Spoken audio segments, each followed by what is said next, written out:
प्रियंका राज पुरोहित, प्रियंका राज पुरोहित, प्रियंका राज पुरोहित।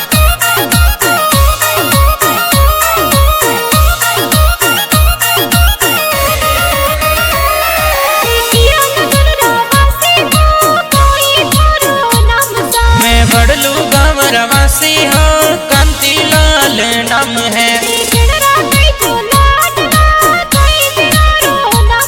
मैं जमता राम जीरो लाडलो, माफी देवी रो लालसा, माफी देवी रो लालसा। मर भाई कहीं जे लाडलो, सब श्री राम जी नाम सा।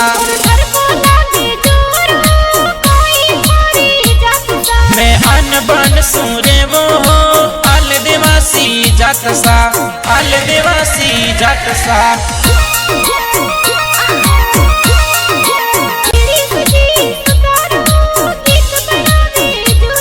माँ आशापुरा फिल्म स्टूडियो जोड़वस बाजे गीत सा, जोड़वस बाजे गीत सा।